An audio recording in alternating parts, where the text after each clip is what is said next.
साम वेदीय तलवकार शाखा की केनोपनिषद के तृतीय मंत्र का विचार हम लोग कर रहे हैं।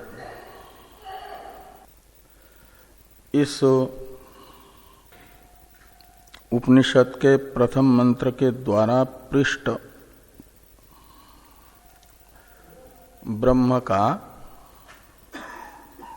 श्रोत्रस्य श्रोत्रम इत्यादि से श्रोत्रादि के अधिष्ठान के रूप में आचार्य ने वर्णन किया। श्रोत्रादि के अध्यास अधिष्ठानत्व को ब्रह्म में सुन करके शिष्य के मन में प्रश्न उपस्थित हुआ, रज्ज्वादि अध्यास अधिष्ठान होने से जैसे इंद्रिय गोचर हैं, विषय हैं, ऐसे भ्रांति से शिष्य को ये लगा कि अधिष्ठानत्व इंद्रिय ग्राह्यत्व का व्याप्य है। इंद्रिय ग्राह्यत्व की व्याप्ति अधिष्ठानत्व धर्म में है, ऐसा भ्रांत्यात्मक निश्चय व्याप्य व्यापक भाव का हुआ शिष्य को, और इसलिए शंका हुई कि व्याप्य धर्म अधिष्ठानत्व ब्रह्म में देख करके उसके व्यापक इंद्रिय ग्राह्यत्व की, और शिष्य ने अनुमान किया ब्रह्म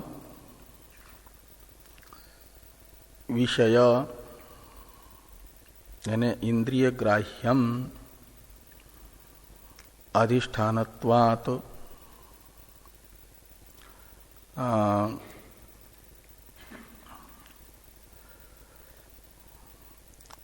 रज्ज्वादिवत, ये दृष्टांत है, ये शिष्य का अनुमान है।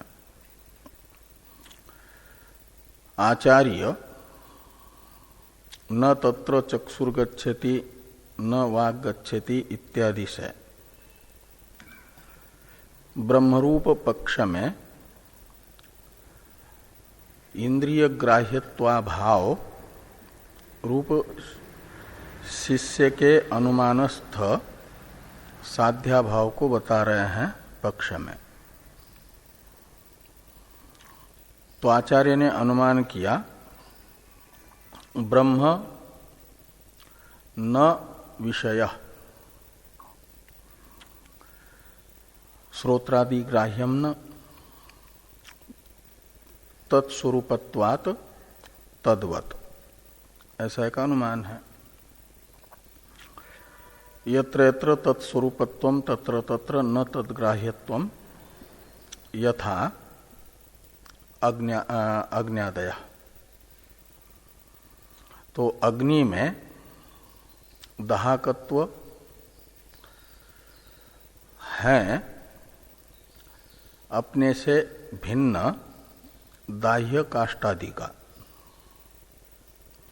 अग्नि का दहन रूप व्यापार अपने स्वरूप को विषय नहीं बनाता है, दाह्य नहीं बनाता है, अपितु अग्नि से अलग जो काष्ठादि हैं उसे अपने दहन रूप व्यापार का विषय यानी दाह्य बनाता है। वैसे श्रोत्रादि का व्यापार अपने स्वरूप को विषय नहीं बनाएगा। चक्षुरादि इंद्रियों का विषय स्वयं चक्षुरादि नहीं बनेंगे स्वरूप होने से। जैसे ऐसे ही ये सब चक्षुरादि इंद्रियां जिसमें अध्यस्त हैं ब्रह्म में, वह ब्रह्म चक्षुरादि का अधिष्ठान होने से वास्तविक स्वरूप होगा। तो चक्षुरादि के दो स्वरूप है। जो चक्षुरादि स्वरूप है वह विवर्त स्वरूप है और ब्रह्म वास्तविक स्वरूप है। और ये दोनों भी स्वरूप चक्षुरादि के ग्राह्य नहीं होंगे। चक्षुरादि भी चक्षुरादि ग्राह्य नहीं होंगे और उनका जो पारमार्थिक स्वरूप है ब्रह्म वह भी ग्राह्य नहीं होगा चक्षुरादि से।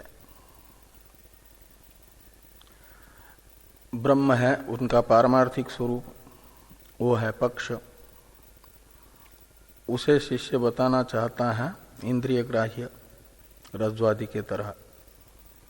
आचार्य ने कहा न तत्र चक्षुर्गच्छति, तत्र यानी ब्रह्मणि चक्षु न गच्छति, चक्षु इंद्रिय विषयता नहीं है, वो चक्षु इंद्रिय का विषय नहीं बनेगा। ब्रह्म का मतलब चक्षु ग्राह्यता नहीं है। चक्षु से उपलक्षित बाह्य ज्ञानेन्द्रिय ग्राह्यत्व तो नहीं है। और न तत्र वाग गच्छति, इससे बताया जा रहा है वाग इंद्रिय से उपलक्षित बाह्य कर्मेंद्रिय अविषयता है, ब्रह्म में विषयता नहीं है।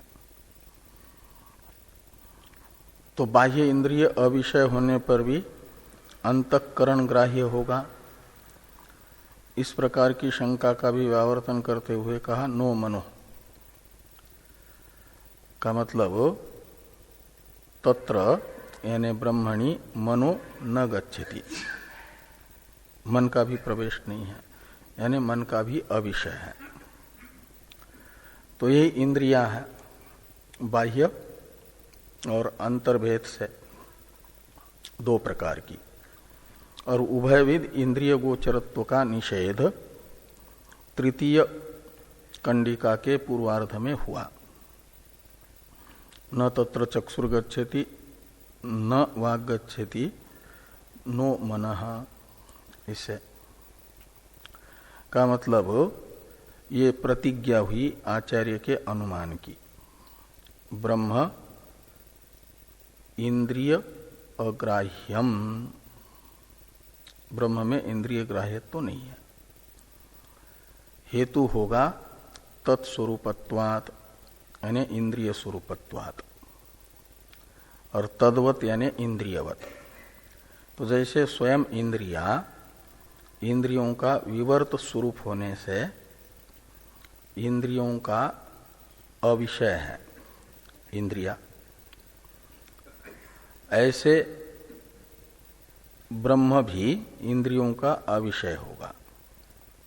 इंद्रियों की तरह ही वह भी ब्रह्म इंद्रियों का पारमार्थिक स्वरूप होने से, व्यावहारिक स्वरूप है इंद्रिय और पारमार्थिक स्वरूप है ब्रह्म। तो दोनों भी इंद्रियों के स्वरूप इंद्रिय अग्राह्य रहेंगे, व्यावहारिक स्वरूप भी पारमार्थिक स्वरूप भी। ये आचार्य का अनुमान है।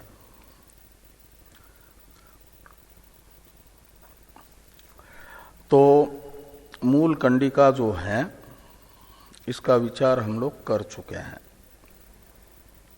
भाष्यकार भगवान मूल कंडिका का व्याख्यान प्रारंभ कर रहे हैं। प्रथम न तत्र चक्षुर्गच्छति न वाग गच्छति नो मनो, ये जो अपने यानी आचार्य के अनुमान की प्रतिज्ञा है उसे बताने वाला वाक्य है, उसका व्याख्यान भाष्यकार भगवान कर रहे हैं। तो भाष्य में देखिए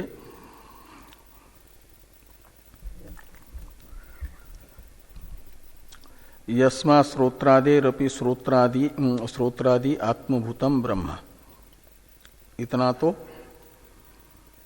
व्रत कथन है।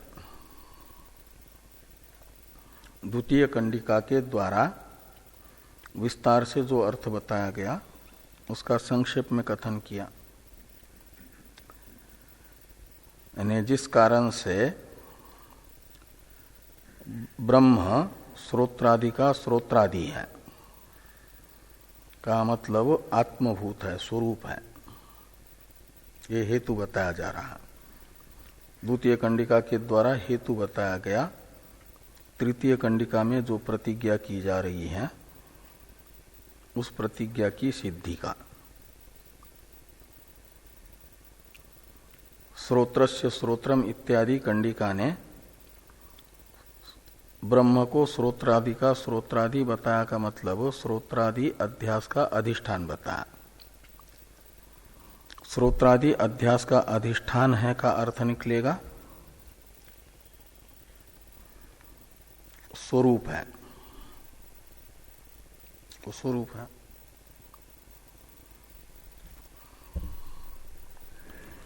तो श्रोत्रादि अध्यास का अधिष्ठान होने से ब्रह्म जिस कारण से श्रोत्रादि का स्वरूप है, आत्मभूत है, अतः का अर्थ है श्रोत्रादि स्वरूपत्वात् ब्रह्मण, ब्रह्म श्रोत्रादि का स्वरूप होने से श्रोत्रादि का अविषय होगा, ये कहना है। तो अतः यानी श्रोत्रादेः स्वरूपत्वात् न तत्र यानी तस्मिन् ब्रह्मणि चक्षुर्गच्छति,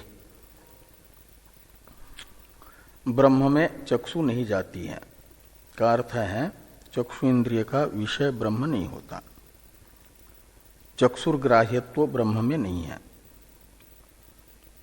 ये न तत्र चक्षुर्गच्छति से बताया जा रहा। ये प्रतिज्ञा वाक्य है। ब्रह्म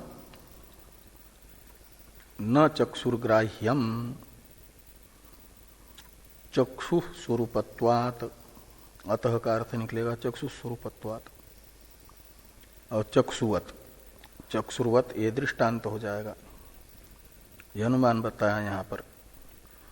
अतो न तत्र ब्रह्मणि चक्षुर्गच्छति, इतना वाक्य है इस अनुमान का सूचक। ब्रह्म न चक्षुर्ग्राह्यम चक्षुस्वरूपत्वात् चक्षुर्वत, ये यहां पर अनुमान है।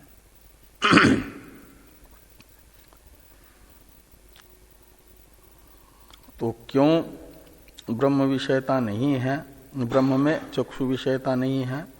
तो कहते स्वात्मनि गमन असंभवात्, यानी स्वरूप विषयक व्यापार असंभव होने से। जैसे अग्नि का दहन रूप व्यापार काष्ठादि विषयक तो हो सकता है, किंतु अग्नि स्वरूप विषयक दहन व्यापार अग्नि में नहीं होता। अग्नि में दाहकत्व है, दाह्यत्व नहीं है। दाह्यत्व रहने का अर्थ है दहन व्यापार का विषय बनना, तो दहन व्यापार विषयत्व अग्नि में नहीं है वो स्वरूप होने से। ऐसे ही चक्षु इंद्रिय का गमन है चक्षु इंद्रिय का व्यापार, और स्वात्मनि का अर्थ है स्वरूप विषयक। तो स्वस्वरूप विषयक व्यापार असंभव है।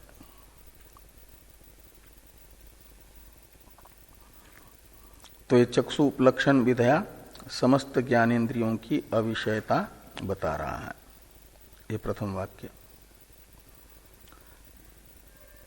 न वाग गच्छति, इसकी व्याख्या कर रहे हैं अब। तथा न वाग गच्छति, तो वाग भी उपलक्षण है कर्मेंद्रियों का। तो तथा शब्द के द्वारा अपेक्षित यथा शब्द का अध्यार करना। तो जैसे बाह्य ज्ञानेन्द्रिय अविषय ब्रह्म है, ऐसे न वाग गच्छति ये वाक्य कह रहा है बाह्य कर्मेंद्रिय अविषय ब्रह्म है। न वाग गच्छति का अर्थ निकलेगा। इसलिए तथा न वाग गच्छति, यानी ब्रह्म न वागादि गोचर, ब्रह्म न वागादि गोचर। क्यों? तो कहते वागादि स्वरूपत्वात्, वागादिवत। तो वागादि का स्वरूप होने से, अधिष्ठान होने से, स्वरूप है और स्वरूप होने से वागादि जैसे स्वयं अपने व्यापार का विषय नहीं बनते स्वरूप होने से, ऐसे ब्रह्म भी वागादि का स्वरूप होने से वागादि का अविषय है। हेतु वही होगा।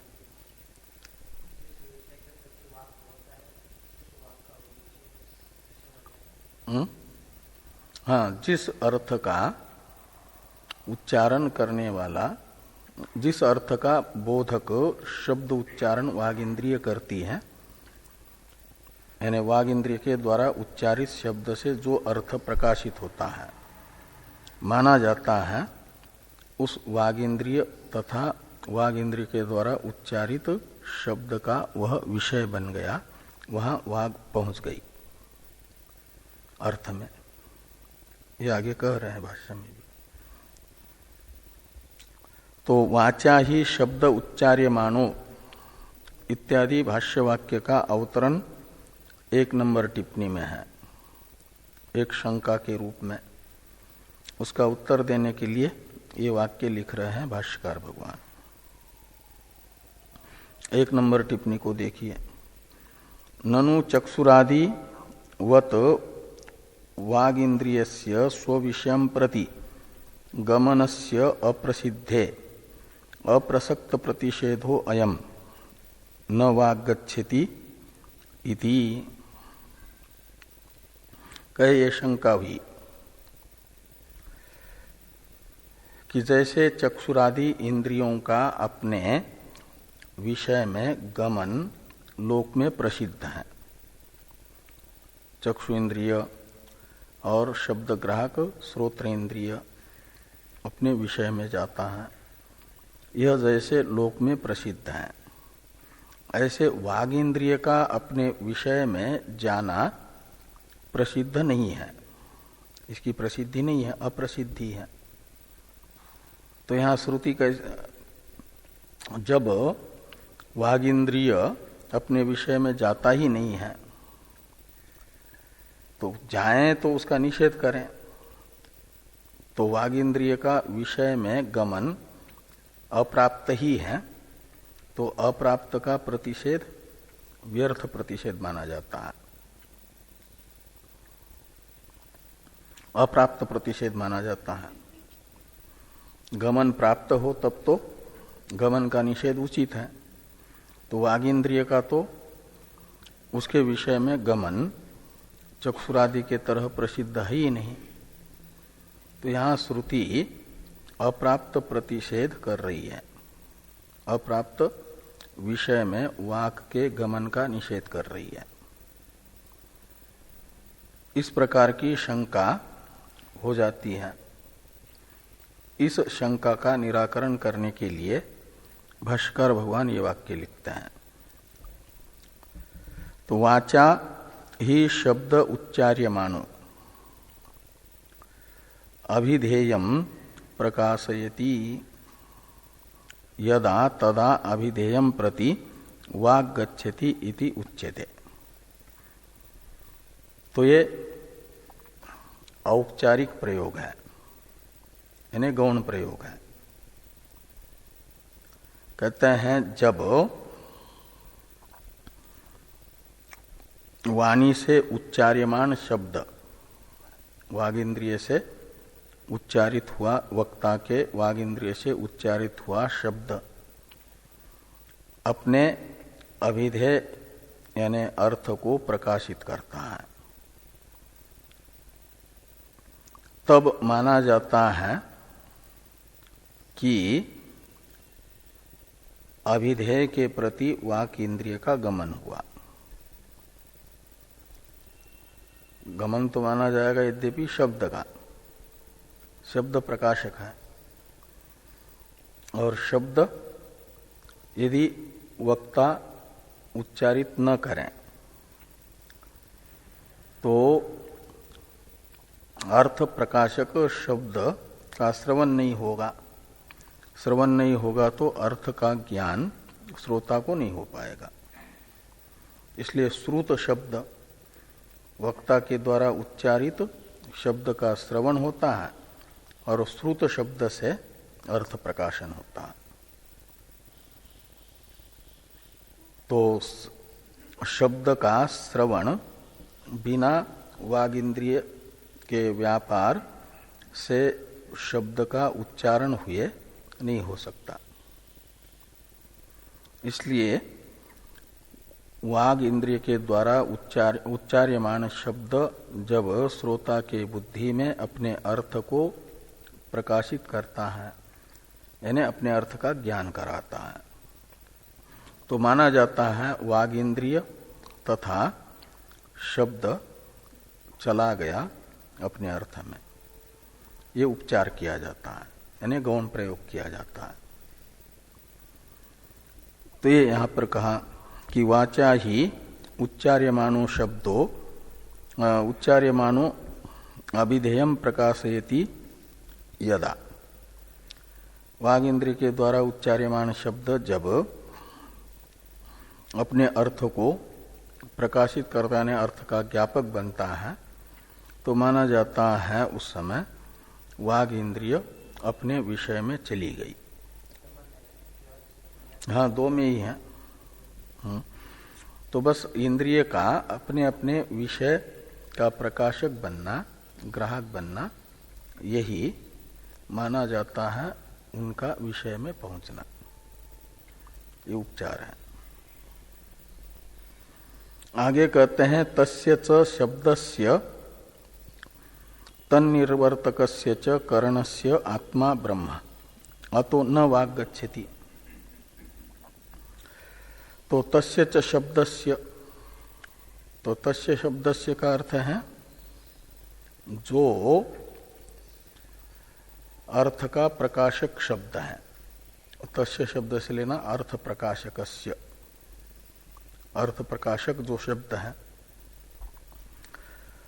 उसकी भी आत्मा ब्रह्म है। वो शब्द ब्रह्म में अध्यस्त होने से ब्रह्म को माना जाएगा शब्द का अधिष्ठान। अधिष्ठान होने से आत्मा है, यानी वास्तविक स्वरूप है। और शब्द का निर्वर्तक जो इंद्रिय है, करण यानी इंद्रिय, वाग इंद्रिय, शब्द निर्वर्तक करण कहलाता है। और वो भी आत्मा में अध्यस्त है, इसलिए ब्रह्म उसका स्वरूप है। तो इन दोनों का भी, शब्द प्रकाशक, अर्थ प्रकाशक शब्द का तथा शब्द के निर्वर्तक वाग इंद्रिय का स्वरूप ब्रह्म होने से ब्रह्म को विषय न तो शब्द कर पाएगा, न तो शब्द का निर्वर्तक वाग इंद्रिय कर पाएगा। वाग इंद्रिय का तो विषय माना जाता है शब्द से प्रकाशित हो जाए तब। इसलिए यहां पर औपचारिक रूप से कहा गया अतो न वाग गच्छति। जब लोक में ये कहा जाता है कि वाणी से उच्चार्यमान शब्द ने यदि अर्थ को प्रकाशित किया तो वाणी उस अर्थ में गई, ये कहा जाता है ना। का मतलब वाक का विषय में जाना प्रसिद्ध है, तो निषेध प्राप्त का ही हो रहा है। अप्राप्त प्रतिषेध नामक दोष नहीं होगा, ये कहा। तस्य च शब्दस्य तन्निर्वर्तकस्य च करणस्य आत्मा ब्रह्म अतो न वाग गच्छति। ये निषेध सार्थक है, प्राप्त का ही प्रतिषेध है, अप्राप्त प्रतिषेध नहीं है। इसके लिए उदाहरण बताया जा रहा है, यथा अग्निर्दाहकः प्रकाशकश्च अपि सन न ही आत्मानं प्रकाशयति दहति च तद्वत्। तो जैसे अग्नि प्रकाशक है, दाहक है, तो दाहक तथा प्रकाशक अग्नि अपने से भिन्न जो दाह्य काष्ठादि है, प्रकाश्य घटादि है, उनका दाहक तथा प्रकाशक बनता है। अग्नि के दाह्य काष्ठादि बनते हैं दहन व्यापार के विषय, जो अग्नि स्वरूप से अलग है, और घटादि प्रकाश्य बनते हैं जो अग्नि के प्रकाश स्वरूप से भिन्न है। ऐसे अग्नि का जो स्वयं अपना स्वरूप है वह न तो दाह्य बनता है, दहन व्यापार का विषय बनता है, न तो प्रकाश रूप विषय का व्यापार का विषय बनता है। वो प्रकाश्य नहीं है प्रकाश होने से, प्रकाश्य नहीं बनेगा प्रकाशक होने से। एक ही में कर्म कर्तृ विरोध होगा न, इसलिए वो प्रकाशक होने से प्रकाशक ही है, प्रकाश्य नहीं है। तद्वत का अर्थ है ऐसे ही इंद्रिया अपने स्वरूप से अतिरिक्त जो विषय हैं उनको तो विषय बनाएगी, स्वस्वरूप से अतिरिक्त पदार्थों को, और स्वरूपभूत पदार्थों को विषय नहीं बनाएगी। तो इंद्रियों का स्वरूप है व्यावहारिक इंद्रिया और पारमार्थिक ब्रह्म, इसलिए इंद्रियों का व्यावहारिक स्वरूप जो इंद्रिय हैं चक्षुरादि, वे भी इंद्रिय व्यापार के अविषय रहेंगे, वे दृष्टांत है।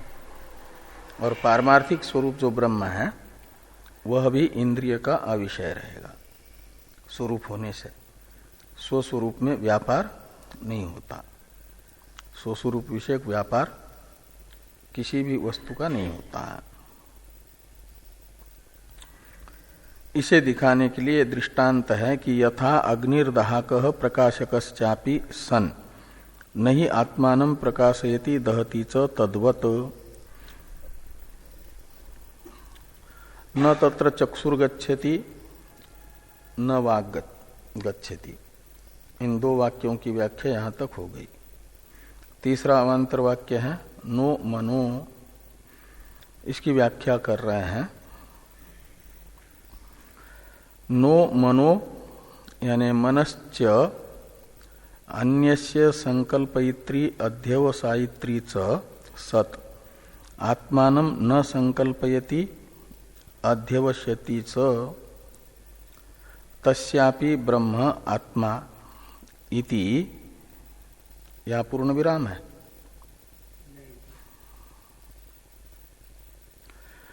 तो तस्यापि ब्रह्म आत्मा ये होना था, आत्मा के पास या इति के पास पूर्ण विराम,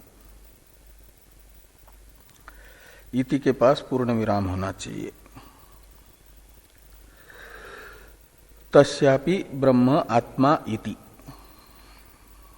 ये यहां वाक्य पूरा होता है ने नो मनो, इसकी व्याख्या पूरी होती है। और इंद्रिय मनोभ्याम ही ये दूसरा वाक्य है, वाक्यांतर है।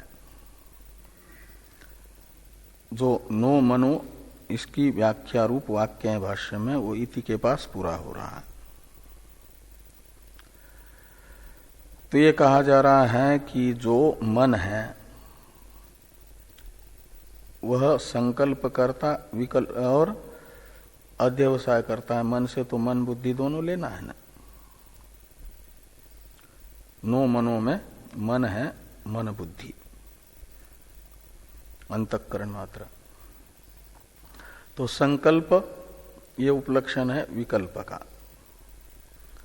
संकल्पयित्री का अर्थ है संकल्पयित्री विकल्पयित्री, उपलक्षण होने से। तो मन अन्य का यानी अपने स्वरूप से अतिरिक्त वस्तु का संकल्प विकल्प करता है। अन्य शब्द से लेना मन के स्वरूप से अतिरिक्त वस्तु को। तो मन का संकल्प रूप व्यापार और विकल्प रूप जो व्यापार होता है उसका विषय मन के स्वरूप से अतिरिक्त वस्तु बनेगी, अन्य वस्तु बनेगी। अन्य वस्तु विषयक संकल्प विकल्प रूप व्यापार मन में होगा।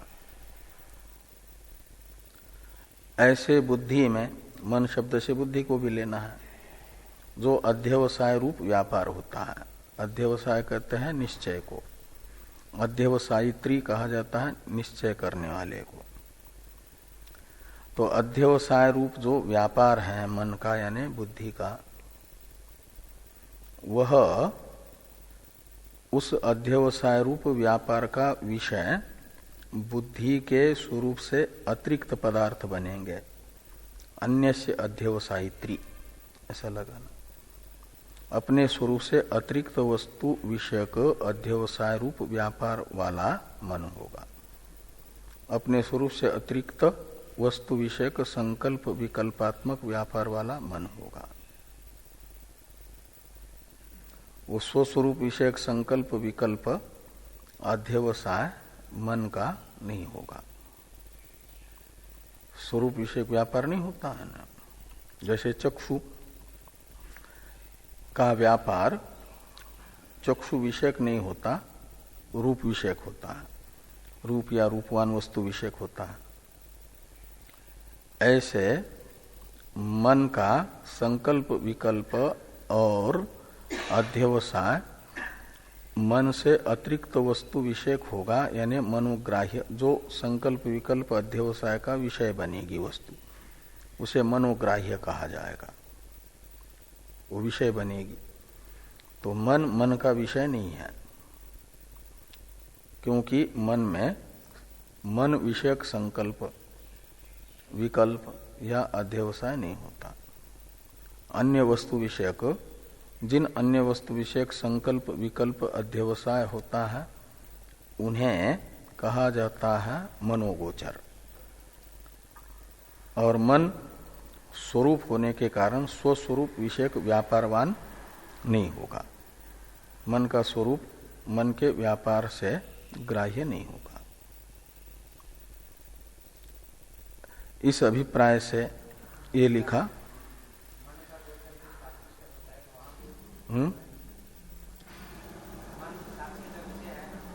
हाँ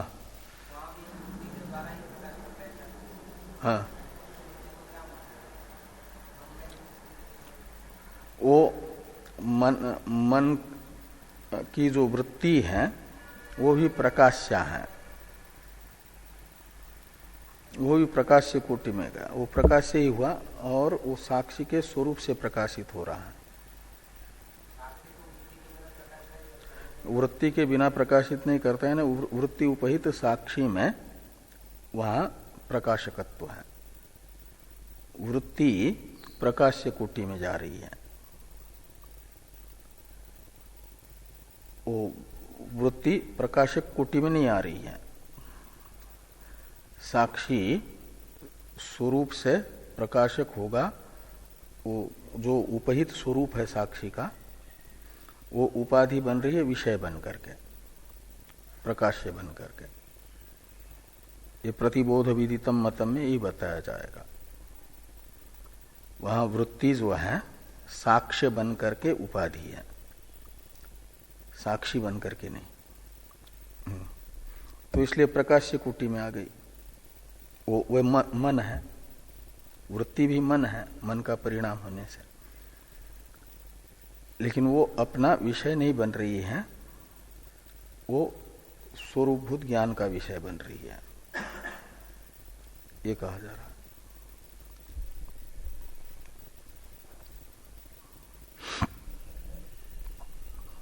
तो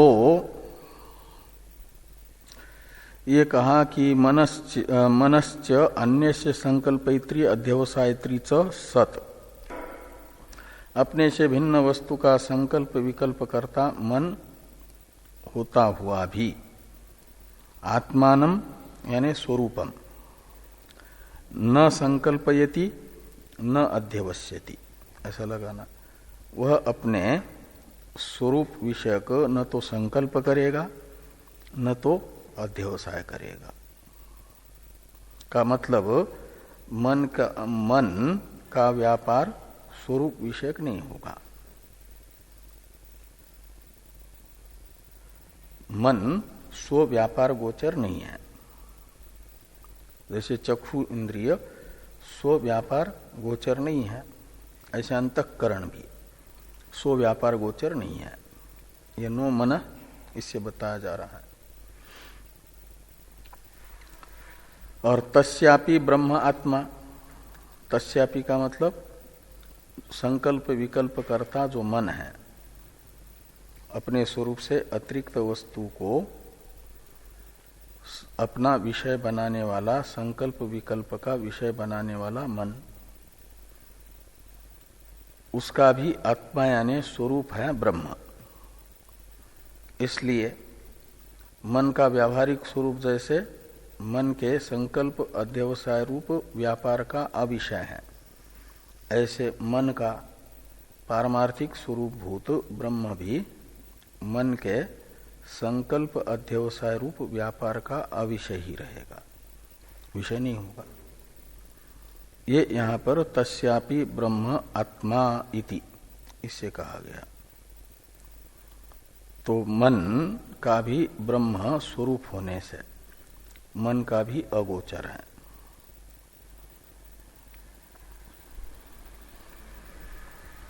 थोड़ी टीका है जो अभी तक के ग्रंथ से नो मनः, ये जो तृतीय अवान्तर वाक्य है मूल कंडिका में, वह मूल कंडिका 3 अवान्तर वाक्यात्मक तथा उसके व्याख्यान रूप भाष्य से शिष्य के अनुमान में प्रयुक्त अधिष्ठानत्व हेतु को अप्रयोजक हेतु बताया जा रहा है, यानी हेत्वाभास बताया जा रहा है। सत्प्रतिपक्ष नाम के दोष से दूषित हेत्वाभास बताया जा रहा है, दुष्ट हेतु बताया जा रहा है। ये इसे स्पष्ट कर रहे हैं टीकाकार। तो टीका को देखिए। यस्मा श्रोत्रादे रपि श्रोत्रादि इत्यादि ना, इस प्रतीक के बाद की टीका है। अध्यस्तस्य ही अधिष्ठानम एव स्वरूपम, कहे जो अध्यस्त वस्तु होती है उसका वास्तविक स्वरूप उसके अधिष्ठान को माना जाता है। श्रोत्र से श्रोत्रम मनसो मनोयत, इस द्वितीय कंडिका ने बताया श्रोत्रादि अध्यस्त है और उनका अधिष्ठान ब्रह्म है, ये बताया द्वितीय कंडिका ने। ब्रह्म में श्रोत्रादि कलाप अध्यस्त है। तो सामान्य जो नियम है अध्यस्त वस्तु का वास्तविक स्वरूप उसका अधिष्ठान होता है करके, इस नियम के अनुसार अध्यस्त श्रोत्रादि कलाप का अधिष्ठान भी बनेगा, उनका जो अधिष्ठान है वो बनेगा उनका स्वरूप। तो ब्रह्म है उनका अधिष्ठान श्रोत्रादि का, वो उनका स्वरूप होगा वास्तविक। इस अभिप्राय से कहा कि अध्यस्तस्य ही अधिष्ठानम एव स्वरूपम। ऐसा क्यों अधिष्ठान को अध्यस्त वस्तु का स्वरूप क्यों माना जाता है, इसमें हेतु बताया जा रहा है। आद्यंत मध्येषु तद अव्यभिचारात्, तो अधिष्ठान के साथ अध्यस्त वस्तु का आदि में, मध्य में और अंत में अव्यभिचार होने से, व्यभिचार न होने से, जिसका जिसके साथ व्यभिचार नहीं होता है, जिसके बिना जो सिद्ध नहीं होता, वो उसका स्वरूप माना जाता है। तो ये जो स्रोत्रादि अध्यस्त पदार्थ हैं, यानी अध्यस्त कोई भी वस्तु हो, उसके आदि में अधिष्ठान की जरूरत है। यदि रस्सी न हो तो अध्यस्त सर्प की अभिव्यक्ति ही नहीं होगी। इसलिए आदि में भी रस्सी की जरूरत है सर्प अध्यास के लिए। और अभिव्यक्त होने के बाद, भ्रांति होने के बाद रस्सी को उठा लिया जा तो अध्यस्त की स्थिति भी नहीं हो पाएगी। इसलिए स्थिति काल में भी अधिष्ठान की जरूरत है। भ्रांति होते समय भी वो है आदि काल, अभिव्यक्ति काल, उत्पत्ति काल। स्थिति काल में भी अध्यस्त को अधिष्ठान की जरूरत है। और जब अध्यस्त का विलय होता है तो उस समय भी अधिष्ठान शेष रहता है। तो इस प्रकार ये अधिष्ठान के साथ तीनों अवस्था में अध्यस्त का अव्यभिचार है। अव्यभिचार का अर्थ होता है उसके बिना न रहना, उसके सत्ता से ही सत्तावान होना, उसके रहते हुए ही सिद्ध होना, ये अव्यभिचार है। व्यभिचारा भाव। क्या कुछ कहना है? क्या? नहीं, अव्यभिचार। अव्यभिचार का अर्थ है कि अधिष्ठान के रहने पर ही अध्यस्त का होना, ये अव्यभिचार है। और यदि अधिष्ठान न हो तो न होना, ये अव्यभिचार है। ये कह रहे हैं कि आद्यंत मध्यसु तद अव्यभिचारात, आदि मध्य और अंत में अधिष्ठान के साथ अध्यस्त का व्यभिचार न होने से अधिष्ठान ही अध्यस्त का स्वरूप होगा। और स्वरूप विषयताच न पदार्थ धर्म, एक नियम बताया जा रहा है। तो कोई भी पदार्थ अपने स्वरूप को विषय नहीं करता, यानी स्वरूप विषयता यानी स्वरूप ग्राह्यता, ये पदार्थ धर्म नहीं है। किसी भी पदार्थ को अपने स्वरूप का ग्राह्य मानेंगे तो फिर उसका जो ग्राहकत्व स्वरूप है उसका उच्छेद होगा, क्योंकि ग्रहण रूप एक ही क्रिया का ग्राह्यत्व रूप कर्म और ग्राहकत्व रूप कर्तृत्व एक में नहीं रहेगा। कर्मत्व कर्तृत्व एक में कर्म कर्तृ विरोध होता है एक क्रिया का। तो स्वरूप विषयताच न पदार्थ धर्म, तो जो पदार्थ होता है उसमें स्वरूप विषयता नहीं होती है। का मतलब जैसे अग्नि है, उसमें उसका दाह्य अग्नि स्वरूप से अतिरिक्त काष्ठादि बनना, प्रकाश से घटादि बनना, ये तो अस्वरूप विषयता हो गई, स्वरूप विषयता नहीं हुई। वो तो पदार्थ धर्म हो सकता है, उस समय अग्नि में दाहकत्व और प्रकाशकत्व रह सकता है। वो पदार्थ धर्म है अग्नि का, अग्नि पदार्थ है दाहक पदार्थ, दहन करता है वो, उसमें दाहकत्व धर्म है। और वो यदि दहन व्यापार का स्वरूप अग्नि का स्वरूप विषय बनेगा तो दाह्य बनेगा फिर वो, तो दाह्य होगा तो दाहकत्व स्वरूप का उच्छेद होगा, दाहकत्व नहीं रह पाएगा। इसलिए अग्नि को स्वरूप विषयक नहीं माना जाता। स्वरूप विषयक नहीं माना जाता का मतलब अग्नि का स्वरूप अग्नि के दहन रूप व्यापार का विषय नहीं बनता, उसमें दाह्यत्व तो नहीं है, ये है। तो स्वरूप विषयताच न पदार्थ धर्म,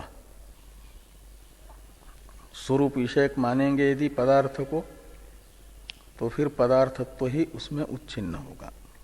पदार्थत्व का उच्छेद होने का अर्थ है दाहक न होना अग्नि का, फिर दाह्य बनेगा तो दाहक कैसे होगा। एक ही दहन क्रिया के प्रति दाह्यत्व रूप कर्मत्व, दाहकत्व रूप कर्तृत्व का विरोध है, फिर वो दाहकत्व का उच्छेद मानना पड़ेगा। इसलिए कहा जाता है कि स्वरूप विषयताच न पदार्थ धर्म। ऐसे ब्रह्म चक्षुरादि समस्त इंद्रियों का स्वरूप होने से चक्षुरादि इंद्रियों को ब्रह्म विषयक मानेंगे। चक्षुरादि इंद्रिय का विषय ब्रह्म होगा यदि, तो उनमें स्वरूप विषयता माननी पड़ेगी। तो स्वरूप विषयता मानेंगे तो ये जो नियम है स्वरूप विषयताच न पदार्थ धर्म, इसका उच्छेद होगा। एक इसीलिए कहते हैं ततो अप्रयोजको अयम हेतु। अयम हेतु शब्द से लेना शिष्य के अनुमान में प्रयुक्त हेतु। शिष्य के अनुमान में प्रयुक्त हेतु है अधिष्ठानत्व हेतु। शिष्य ने अनुमान किया ब्रह्म में विषयत्व साधक कि ब्रह्म इंद्रिय ग्राह्यम अधिष्ठानत्वात् रज्ज्वादिवत, ये जो अनुमान है शिष्य का, इस अनुमान में जो हेतु है अधिष्ठानत्व हेतु वह अप्रयोजक है। अप्रयोजक है का अर्थ है अनुकूल तर्क रहित होने से अपने साध्य को पक्ष में सिद्ध करने में असमर्थ है।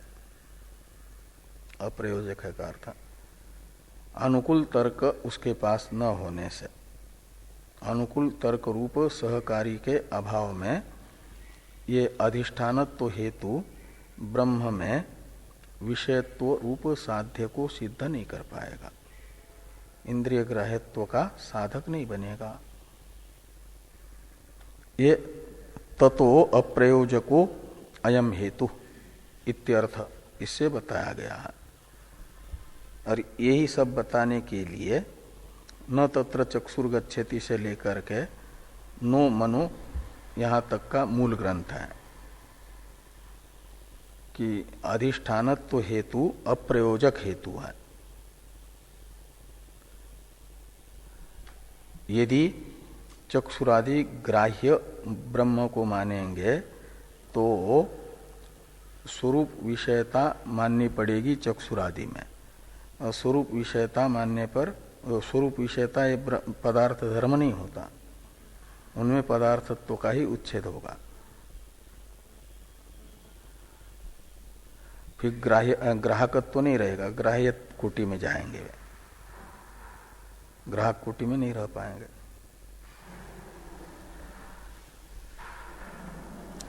अब ये जो भाष्य में आ रहा है इंद्रिय मनोभ्याम ही वस्तुनो विज्ञानम तद अगोचरत्वात् इत्यादि, इसका अवतरण टीका में है अविषयत्वात् तरहि इत्यादि। इंद्रिय मनोभ्याम ही वस्तुनो विज्ञानम इत्यादि का अवतरण टीका में लिखते हैं टीकाकार। इस पर चर्चा हम लोग कल करें। कल तो अनध्याय है, प्रतिपदा होने से